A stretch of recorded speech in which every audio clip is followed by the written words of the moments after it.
Let's begin. It's October 3rd, 2021, which means it is day 3 of the 31 Days of Fright horror movie project, year 10. I am the one and only MSJ, Max for short, and welcome to my YouTube channel. Please hit that subscribe button. Hit that bell to stay notified for any future videos I will be creating right here on this channel. And as well as leave a like and comment because it helps me get my channel and videos out there to a much broader audience. And today continues Killer Animal Week with Orca the Killer Whale. Just like with what's it called? Killer Crocodile, and another movie that will be coming tomorrow, which is kind of in the vein of Jaws ripoff movies. But it's just like, you know, a killer animal that kind of runs amok and kind of starts killing people. It's kind of like the thing. But like, I don't really consider them Jaws ripoffs because they're different.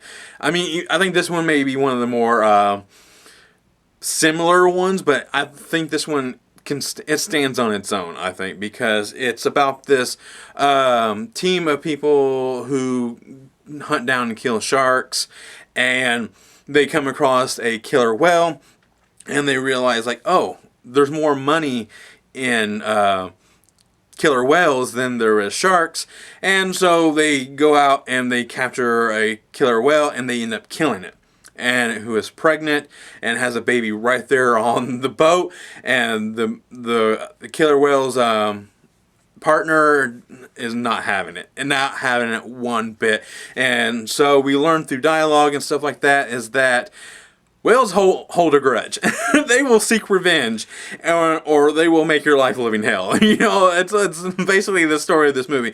And what I think this movie does really well, and how it can really stand on its own, is that it shows that this whale is affecting this economy. Okay, in Jaws it does that as well, because in Jaws, like, the shark is threatening the beaches. You know, it's like during one of their biggest holiday of the year, 4th of July, and if no one swims, no one goes shopping, you know, and they don't bring no money to the town, which this town desperately needs. And this town, it's a little harbor town, and this whale has basically, like, eaten all the fish and scared any others away, sunk boats, blew up stuff, and, you know, and so it's like the town's like collectively like, hey, you killed this person, you killed this guy, this whale's partner, you need to go out there and kill it, you know, like, or this town's going to fail, basically. And so his crew and stuff go out and they fight the whale. And I really like it. I think this movie's a lot of fun. It really does stand on its own.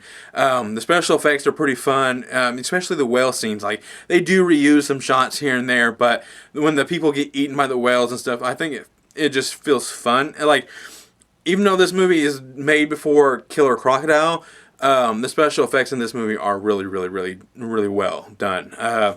Like, Killer Crocodile is like a different kind of breed of movie filmmaking. This one's a little bit more higher budget, and just like, I don't mean this in a bad way. It just means I think the people who made this are a little bit more competent. And of course, like, this is pre-CGI stuff, so there are a lot of dummies and stuff like that. But it's done really well. I think it's well acted and everything else.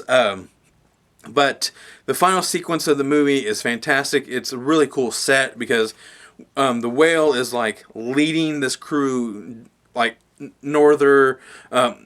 like, further and further up north.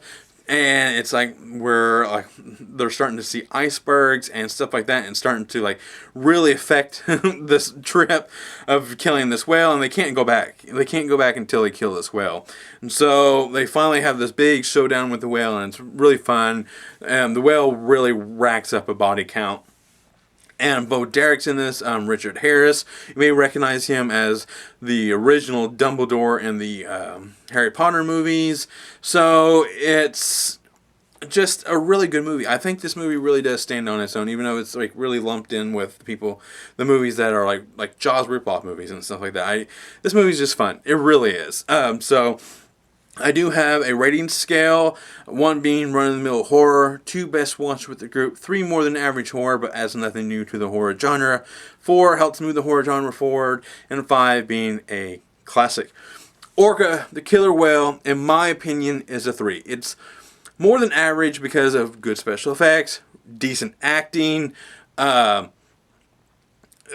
it just has a pretty cool, like, if you have some good, like, just overall vibe of it all. I really like it because it's just different. It feels different from Jaws because there's kind of a little bit of a religious element to it, because this guy feels like he's kind of haunted by it a little bit, and at the same time he feels like he needs to do this. And it's kind of like Quint, you know, that's what this character is really truly based upon, is Quint from Jaws.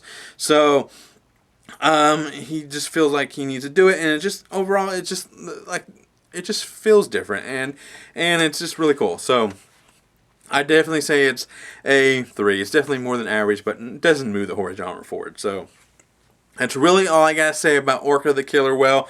I do recommend it. It's a good movie to watch by yourself if you have like 90 minutes. Like all these movies that I've watched so far are hour 30, hour 40 minutes.